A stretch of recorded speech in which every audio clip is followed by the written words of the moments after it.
Hello students, welcome to our YouTube channel. நம்ம previous classல 9th Maxல chapter 2 real numbersல SARS அப்படின்ற டாபிக்கை பத்தி discuss பண்ணிட்டு இருந்தோம். ஸோ இன்னைக்கும் அதோட கண்டினியூஷனா எக்ஸசைஸ் 2.7ல இருக்கக்கூடிய முக்கியமான 2 5 மார்க் கொஸ்டின் நம்ம இப்போ பார்க்க போறோம். சரிங்களா? சம்ஸ் பார்க்கலாமா?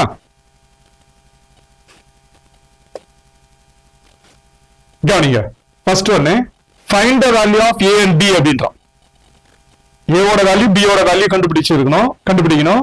சோ அவன் கொடுத்திருக்கிற சார்ட்ஸ் பாத்தீங்கன்னா √7 - 2 by √7 + 2. அதாவது இதை நீங்க ரேஷனலைஸ் சிம்பிளிஃபை பண்ணணும்.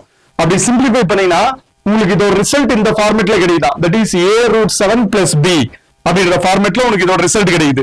சோ அப்ப இங்க क्वेश्चन என்னன்னா A அப்படின்ற இடத்துல என்ன வேல்யூ வருது, B அப்படின்ற இடத்துல என்ன வேல்யூ வருது, இதுதான் அவன் ஃபைண்ட் அவுட் பண்ண சொல்லி இருக்கிறது. சோ क्वेश्चन பாருங்க, find the values of A and B if √7 - 2 by √7 + 2 equal to A √7 + B அப்படின்னு கொடுத்திருக்கான். இந்த சார்ட்டை நீங்க சிம்பிளிஃபை பண்றதுனால உங்களுக்கு கிடைக்கக்கூடிய ரிசல்ட் A √7 + B இந்த ஃபார்ம்ல இருக்கும்ன்றோம். அப்போ வாட் அபவுட் A, அந்த Aன்ற இடத்துல என்ன நம்பர் இருக்கும், B அப்படின்ற இடத்துல என்ன நம்பர் இருக்கும்ன்றதா இப்ப நம்ம ஃபைண்ட் அவுட் பண்ணணும். சால்வ் பண்ணலாங்களா?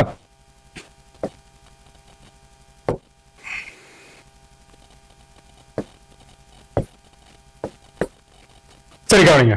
ஃபர்ஸ்ட் அவன் கொடுத்துக்கிறத எடுத்துக்கலாம். given √7 - 2 by √7 + 2. அதாவது ப்ரீவியஸ் கிளாஸ்ல நம்ம என்ன சொல்லி பண்ணோம்னா இந்த ரேஷனலைஸ் டினாமினேட்டர் பண்றப்போ சிம்பிளிஃபை பண்றப்போ நம்மளுக்கு எக்காரணத்தை கொண்டும் டினாமினேட்டர்ல எந்த சார்டும் இருக்கக்கூடாது. இது சிம்பிளிஃபை பண்றப்போ டினாமினேட்டர்ல சார்டு இருக்கக்கூடாது. அப்படிதான் நம்ம சிம்பிளிஃபை பண்ணணும். நீங்க இப்போ கொடுத்திருக்கிற அந்த ரிசல்ட்டோட ஃபார்மேட்லயும் பாருங்க A √7 + B தான் இருக்கு. சோ டினாமினேட்டர்ல எந்த வேல்யூ இல்ல. அப்ப டினாமினேட்டர்ல இருக்கிற இந்த சார்டை நீங்க எடுக்கணும்னா இதோட காஞ்சுகேட் எடுத்து நீங்க மல்டிப்ளை பண்ணணும். புரியுதா? அப்போ அந்த காஞ்சுகேட் எப்படி எடுத்து நீங்க மல்டிப்ளை பண்ணணும்ன்றது நான் ப்ரீவியஸ் கிளாஸ்ல சொல்லியிருக்கேன். இந்த 2 வேல்யூ இருக்கு பாத்தீங்களா டினாமினேட்டர்ல, ஒரு ரேஷனல் ஒரு இரேஷனல் இருக்கும். இது ரெண்டுத்துக்கும் சென்டர்ல என்ன சைன் இருக்கோ அதை ஆப்போசிட்டா மாத்தி அதை நீங்க நியூமரேட்டராலையும் டினாமினேட்டராலையும் மல்டிப்ளை பண்ணணும். அப்போ இங்க நம்மளுக்கு கிடைச்சிருக்கிற சார்ட் பாத்தீங்கன்னா √7 - 2 by √7 + 2. அப்ப இதோட காஞ்சுகேட் என்ன அப்படின்னு பாத்தீங்கன்னா இன்டு √7 - 2 by √7 - 2. புரியுதுங்களா? √7 + 2 ஓட காஞ்சுகேட் √7 - 2 by √7 - 2 காஞ்சுகேட். அது நம்ம நியூமரேட்டராலே டினாமினேட்டராலே மல்டிப்ளை பண்ணணும். ஃபர்ஸ்ட் நியூமரேட்டர் எடுத்துங்க. சோ இதுவும் பாருங்க A - B, இதுவும் A - B. அப்ப A - B into A - B னா அது A - B whole square. அப்போ which is equal to √7 - 2 to the whole square by டினாமினேட்டர்ல இது A + B, இது A - B. அப்ப A square - B square. இங்க நம்ம ரெண்டு ஃபார்முலா யூஸ் பண்றோம் லாயர் கிளாஸ்ல. ஒன்னு A + B whole square which is equal to A square A - B whole square which is equal to A square - 2AB + B square. Next one வந்து A square - B square னா இது A + B into A - B நம்ம தரலாம். ஓகேங்களா? இப்போ டினாமினேட்டர்ல √7 + 2 √7 - 2 இருக்கு. அப்ப இது A + B, இது A - B. அப்ப A square - B square நம்ம மாத்தலாம். அப்ப இது √7 to the whole square minus 2 square பாருங்க. இப்போ மேல நம்ம A - B whole square. What about A - B whole square? A square - 2AB + B square. Here the A value is √7. A ஓட value √7 சொல்லலாம், B ஓட வேல்யூ 2 அப்படின்னு சொல்லலாம்.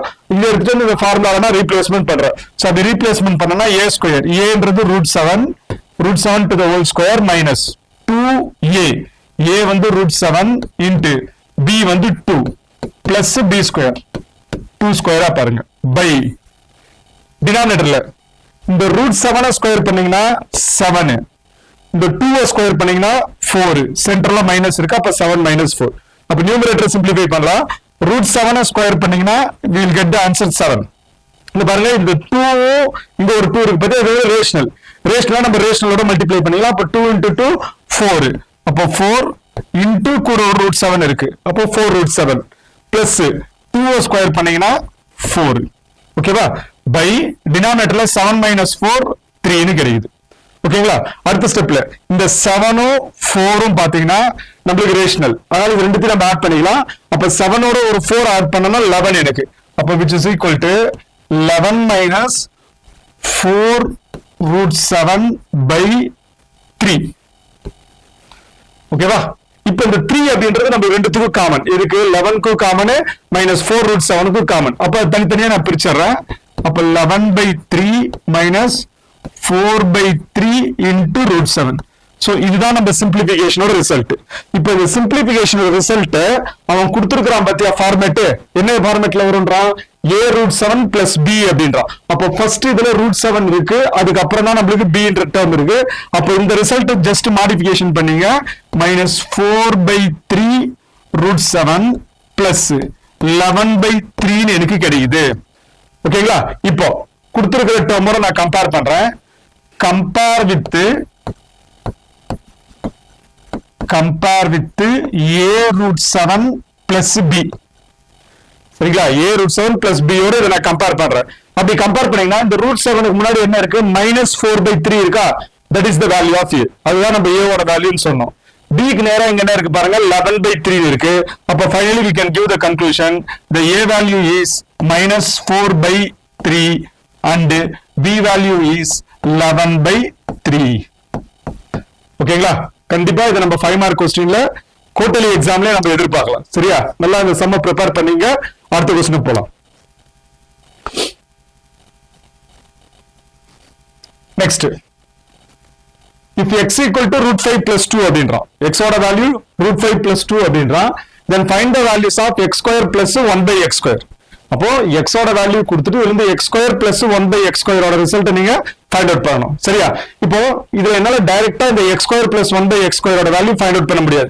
சோ அதனால நான் என்ன பண்றேன்னா first a plus b whole square formula எடுத்துங்க. So a plus b whole square equal to a square plus 2ab plus b square. So இதுல a ஓட வேல்யூ x னும் b ஓட வேல்யூ 1 by x னு நீங்க ரீப்ளேஸ்மென்ட் பண்ணுங்க. Put a equal to x and b equal to 1 by x. இது மாதிரி ஒரு நான் ரீப்ளேஸ்மென்ட் பண்றேன். அப்போ இந்த ஃபார்முலா நான் ரீப்ளேஸ்மென்ட் பண்ணனா x plus 1 by x to the whole square which is equal to a square. a வந்து x, அதனால x square plus 2 into a ஓட வேல்யூ x, b ஓட value 1 by x plus b square. So 1 by x to the whole square. ஓகேவா? இப்போ இந்த x க்கு இந்த x நம்ம கேன்சல் பண்ணிடலாம். அது நியூமரேட்டர்ல இருக்கு, டினாமினேட்டர்ல இருக்கு. இன் டர்ம்ஸ் ஆஃப் மல்டிப்ளைல இருக்கிறதுனால அது ரெண்டுத்தையும் நான் கேன்சல் பண்ணிடுறேன். சோ ரிமைனிங் டர்ம்ஸ் நான் சிம்பிளிஃபை பண்ணா x square plus 2 plus 1 by x ஸ்கொயரா பாருங்க. இந்த 1 ஸ்கொயர் பண்ணா 1, இந்த x ஸ்கொயர் பண்ணீங்கன்னா x ஸ்கொயர். பட் ஆனா நம்ம क्वेश्चनல x square plus 1 by x ஸ்கொயரோட வேல்யூ தான் கேட்டிருக்காங்க. அப்ப இந்த பிளஸ் 2 எனக்கு தேவையில்ல, அந்த பிளஸ் 2 நான் இந்த பக்கம் எடுத்துட்டு வரேன். அப்போ ஆல்ரெடி இங்க x plus 1 by x to the whole square அப்படின்ற டேர்ம் இருக்கு. அப்ப x plus 1 by x to the whole square minus 2. So இதோட ரிசல்ட் நம்ம எதுக்கு ஈக்குவல்றானா x square plus 1 by x square க்கு ஈக்குவல். அப்போ அவன் ஃபைண்ட் அவுட் பண்ண சொல்லியிருக்கான் பாத்தீங்களா ரிசல்ட், இது x square plus 1 by x square. இதோட ரிசல்ட் நான் எதுக்கு ஈக்குவல்னு சொல்றேன்னா x plus 1 by x to the whole square minus 2 க்கு ஈக்குவல்ன்றேன். இதே ஈக்குவேஷன் நம்பர் 1 ன்னு எடுத்துங்க. அதாவது டைரக்டா x ஸ்கொயரும் பிளஸ் 1 by x ஸ்கொயரோட வேல்யூ நீ ஃபைண்ட் அவுட் பண்ணிட்டு ரெண்டுத்தையும் ஆட் பண்றதுக்கு பதிலு நம்ம சிம்பிளா என்ன பண்ணலாம், x-ஐயும் 1 by x-ஐயும் ஆட் பண்ணி ஸ்கொயர் பண்ணிடுங்க. அதுல இருந்து நீங்க 2 சப்ட்ராக்ஷன் பண்ணீங்கன்னாவே உங்களுக்கு ஈஸியா ரிசல்ட் கிடைச்சிடும். இப்போ நெக்ஸ்ட் x ஓட வேல்யூ அவன் என்னன்னு சொல்றான் பாருங்க, √5 plus 2 அப்படின்றான். சரிங்களா? x ஓட வேல்யூ √5 plus 2 அப்படின்றான். அப்போ since x equal to 2 plus √5, அதாவது √5 plus 2ன்றா, நான் 2 plus √5 எடுத்துக்கிறேன். சரியா? இப்போ இதுல நம்ம 1 by x நம்ம ஃபர்ஸ்ட் கண்டுபிடிக்கணும். அப்போ 1 by x னா which is equal to 1 by 2 plus √5 பாருங்க. நான் பேசணும் டினாமினேட்டர்ல ஒரு சார்ட் வந்தாவே அது நீங்க என்ன பண்ணணும், கான்ஜுகேட் எடுத்து சால்வ் பண்ணணும். சரிங்களா? டினாமினேட்டர்ல ஒரு சார்ட் வந்தாவே அது என்ன பண்ணணும், நீங்க கான்ஜுகேட் எடுத்து நீங்க சால்வ் பண்ணணும். அப்போ 2 plus √5 னா இதோட கான்ஜுகேட் என்னடானா 2 minus √5. அப்ப இந்த 2 minus √5வால நீங்க நியூமரேட்டரையும் மல்டிப்ளை பண்ணணும், டினாமினேட்டரையும் மல்டிப்ளை பண்ணணும். சரியா? அப்போ நான் நியூமரேட்டரை மல்டிப்ளை பண்ணனா 2 minus √5, ஏன்னா இங்க 1 இருக்கு, 1 into 2 minus √5 னா 2 minus √5 வரும். டினாமினேட்டர்ல இது a பிளஸ் பி, இது a மைனஸ் பி. அப்ப a square minus b square. அப்ப இங்க டினாமினேட்டர்ல 2 square minus √5 to the whole ஸ்கொயர்னு போட்டுக்கலாம். அடுத்த ஸ்டெப்ல நியூமரேட்டர்ல எந்த சேஞ்சஸ் எல்லாம் அப்படியே வச்சுங்க. சரியா? சோ டினாமினேட்டர்ல 2 ஸ்கொயர் பண்ணீங்கன்னா 4 மைனஸ் √5 ஸ்கொயர் பண்ணீங்கன்னா 5 பாருங்க. இப்போ 4 மைனஸ் 5 ரிசல்ட் உங்களுக்கு -1. 2 மைனஸ் √5 பை -1. அதாவது நியூமரேட்டர் மேல பிளஸ் கீழே மைனஸ் டிவைட் பண்ணீங்கன்னா மைனஸ் தான் வரும். அப்ப இந்த மைனஸ் எடுத்து நான் மேல மல்டிப்ளை பண்ணனா எனக்கு 1/x ஓட value minus of 2 minus √5. So அப்போ இதோட ரிசல்ட் பாத்தீங்கன்னா √5 மைனஸ் 2 கிடைக்கும். சோ இது 1/x ஓட ரிசல்ட். ஓகேங்களா? அப்ப x ஓட ரிசல்ட் 2 பிளஸ் √5 கிடைச்சிருக்கு. 1/x ஓட ரிசல்ட் √5 மைனஸ் 2 கிடைச்சிருக்கு. பட் ஆனா நமக்கு கொஸ்டின் என்ன, சின்ஸ் கேட்டிருக்கிற கொஸ்டின் என்னன்னா x square plus 1/x square. So இதோட வேல்யூ தான் நீங்க கண்டுபிடிக்கணும். ஆனா இதோட ரிசல்ட் நான் எதுக்கு ஈக்குவல் ப்ரூஃப் பண்ணிட்டு already x plus 1/x to the whole square minus 2 க்கு ஈக்குவல்னு நான் சொல்லியிருக்கேன். இப்ப பாருங்க நமக்கு x ஓட வேல்யூ என்னன்னு தெரியும், 2 பிளஸ் √5 தெரியும். அதனால x க்கு பதில இங்க 2 பிளஸ் √5 நான் போட்டுக்கிறேன். சரிங்களா? Plus 1/x. 1/xன்றது எதுக்கு ஈக்குவல் பாருங்க, √5 மைனஸ் 2 க்கு ஈக்குவல்னு சொல்லியிருக்கேன். √5 மைனஸ் 2. ஓகேங்களா? மைனஸ் இதுக்கு மேல பவர்ல 2 இருக்கு, -2. சரியா? இப்போ இந்த +2க்கு இந்த -2 நான் கேன்சல் பண்ணிடுறேன். அப்ப பேலன்ஸ் பாத்தீங்கன்னா இங்க ஒரு √5 இங்க ஒரு √5 ஆட் பண்ணீங்கன்னா 2√5 டு த ஹோல் ஸ்கொயர் -2 கிடைக்கும். இப்ப பாருங்க ஃபர்ஸ்ட் இந்த 2 நான் ஸ்கொயர் பண்றேன், வேல்யூ வந்து 4. இந்த √5 நான் ஸ்கொயர் பண்றேன், இந்த √5 ஸ்கொயர் பண்ணா வேல்யூ வந்து 5 -2. அப்ப 5 into 4 20. அப்ப 20 minus 2 னா உங்களுக்கு ரிசல்ட் என்ன, 18. அப்ப therefore x square plus 1/x square இதோட வேல்யூ 18 நம்மளுக்கு கிடைக்குது. ஓகேங்களா? இந்த ரெண்டு கொஸ்டின் நீங்க நல்லா ரெடி பண்ணீங்க. இந்த ரெண்டுத்துல இருந்தே ஒரு கொஸ்டின் நீங்க எக்ஸாமுக்கு நீங்க எதிர்பார்க்கலாம். புரியுதுங்களா? இந்த சம் உங்களுக்கு கண்டிப்பா பிடிச்சிருக்கும், புரிஞ்சிருக்கும்னு நினைக்கிறேன். சோ அப்படி புரிஞ்சிருந்துச்சுன்னா உங்க ஃப்ரெண்ட்ஸுங்களுக்கு எல்லாம் ஷேர் பண்ணுங்க, எங்க சேனலை லைக் பண்ணுங்க, சப்ஸ்கிரைப் பண்ணுங்க. அடுத்த கிளாஸ்ல இந்த சாப்டர்ல இருக்கக்கூடிய 1 மார்க் சம்ஸை எப்படி சால்வ் பண்றதுன்றத பார்க்கலாம். தேங்க்யூ.